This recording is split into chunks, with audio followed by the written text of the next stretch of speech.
What is the reason that America, despite being the world's largest oil producer, cannot use its own oil? It is just like a person who grows wheat on his land, but for his own use, he has to spread his hand in front of others. Whatever we see in the world we live in, the reality is often contrary to this. Similarly, millions of containers from China go to America every year, but why are they thrown in the garbage? And why and how does Iran smuggle Boeing 777 among all this? Welcome to Hidden History Hub videos once again. Viewers, do you know that there are about 300,000 ships in the sea at all times? In addition to oil tankers, LPG, LNG carriers, tugboats and passenger ships, there are also ships with which the world's economy runs. Container ships' 90% of global trade is on sea routes. According to estimates, every passing minute, 6,000 to 8,000 container ships are traveling in the sea. With the help of an automatic identification system, they can even be tracked in real time today. If you go to websites like Marine Traffic or Vessel Finder, you will see the entire sea full of small lights. Every light is a giant ship loaded with millions of dollars worth of goods. Most of these container ships are vessels that leave China and go from Europe to America. Surprisingly, each vessel has an average of 5,000 containers, so according to this, 4 crore containers are traveling in the sea at all times. Everything from our clothes to mobile phones has ever traveled in these containers and reached us. Everything seems normal to look at. Goods came from one side and empty containers went back from the other. But the reality is much more surprising and disturbing than this. The balance of our world's trade has been completely disrupted. China sells so much goods to the world that a flood of full containers comes out of it. If we talk only about 2023, China's trade surplus was more than $823 billion. That is, this year, China exported goods worth $3,380 billion and imported goods worth $2,557 billion. Only then, $823 billion was left behind. The problem starts when containers from China reach America or Europe. Where China's surplus is $823 billion, only $41 billion from the whole of Europe. That is, 95% less than China. But when these containers reach America, everything is ruined here. America is the largest consumer in the world. That is, there is no balance between import and export here. America imports more and exports less. Which means that there are more containers going here, but there is not enough goods to send back from there. Only 40% of the containers that come to the US ports go back full. So the question arises, where do the other 60% containers go? You might think that the rest of the containers will just come back empty, but that's not the case. Those containers are rotting in junk yards all over America. This is because sending an empty container back to China costs about $3,000. In addition, this empty box surrounds the place in the ship where the full container can go, which contains goods worth millions of dollars. This is why China does not need a $3,000 used container, because the same container is prepared by China again for $2,000. $25 million new containers are made every year, while there is no shortage of old containers. So now the question arises, what is done with the empty containers trapped in the US and Europe? Many containers are sold for cheap storage or construction sites. These are also used to build houses and offices, and when there is nothing left, they are melted and steel is removed. Because a container has about 2 tons of steel, next time you pass by a port and see steel containers stacked on top of each other, then remember that this is not just garbage, but a unique story of the world's corrupt economy. Now let's come to the question that confuses the great intellectuals.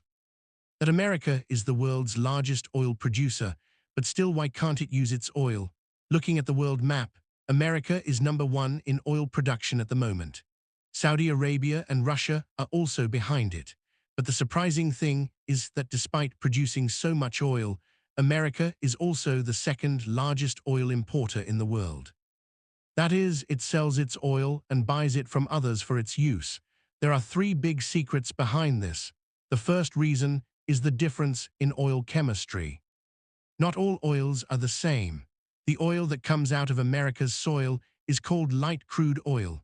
It is a light oil whose viscosity is low. But the problem is that America's old refineries are made to clean heavy crude oil. These refineries were made when America used to order thick oil from Mexico and Venezuela. Now, if they want to clean their light oil, they will have to change the whole technology, which will cost more than $200 billion. Instead of spending so much money, they sell their light oil to the world for a high price and buy heavy crude oil at low prices from abroad. But only the chemistry of oil does not force America to do this. The second reason is the poor logistics. Oil comes from somewhere else in America, while the refineries are very far away. For example, Texas has an ocean of oil, but there are no pipelines to deliver oil from there to New York or the East Coast. California is in such a state that it has become an oil island, where due to the absence of pipelines, it is forced to order 70% oil from foreign countries. Although these two reasons were enough, but the last nail in the coffin is the Jones Act. In World War I, there was a big problem in taking American soldiers and goods across the sea. America did not have enough ships to take their soldiers across the sea. Then they took the help of ships and sailors from other countries, but a new danger arose here, that if there was ever a war with America's friendly countries, they would not have trained sailors and ships to move their soldiers. There was only one solution to this problem, that America has its own merchant marine ships that normally transport cargo, but can be converted into war mode if necessary. Because of this, Senator Wasserly Jones presented a bill, according to which it is necessary for a ship to be American and its crew to be American to send goods from one port to another. Now, because making a marine ship in America is 3 times more expensive than China, and the salaries of sailors there are also higher, this law fell on their necks. To deliver oil from Texas to New York, America has a few ships left, and their rent is so high that $5 per barrel of oil increases. That's why American refineries think that if they leave their own oil and order oil from foreign countries, they will still have to pay less. A law that was made to save America is slowly eating America from within.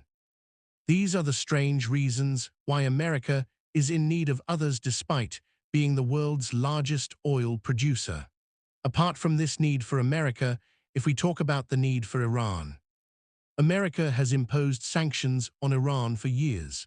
Because of these sanctions, Iran cannot buy or sell anything from America and friends of America. But in Iran's Great Air, you will see a large fleet of American and European aircraft. So here the question arises, how does Iran smuggle Boeing 777? In 2024-25, Iran left the world in amazement when they suddenly had 5 Boeing 777 aircraft. All this was possible with the planning of many years. In Australia, Alice Springs, there is a large graveyard of aircraft on which Iran's eyes were fixed. There were 5 old but usable Boeing 777s of Singapore Airlines. Iran could not buy that aircraft directly. Then this aircraft was bought by an American-based company called Iron Aviation. Then this aircraft was taken to China, from where it was sold to Madagascar's fake company Odon Aviation. These companies had no existence. They were only on paper so that they could be saved from the eyes of the US. When the aircraft was registered under the flag of Madagascar, the control of the US Federal Aviation Administration was over.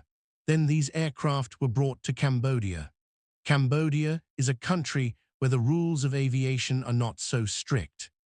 Here these aircraft were out of sight of the world. In July 2025, these aircraft filed a flight plan to go to Kenya from Cambodia. It was shown that they are going to Kenya for maintenance. But as soon as they reached the airspace of Afghanistan, where the Taliban's monitoring is very weak, they shut down their transponders. After disappearing from the radar, these aircraft changed their route instead of going to Kenya and landed in different cities of Iran, Chabahar, Zahedan and Mashhad. By the time the world understood, these 5 Boeing 777s had become part of Iran's Mahan air fleet. America can't do anything now because all the American companies that sell and buy were registered under fake names. Today, Mahan Air has 50 to 60 active fleets, most of which are Airbuses, while 7 American companies are Boeing aircraft. These aircraft also land in other countries and use their airspace.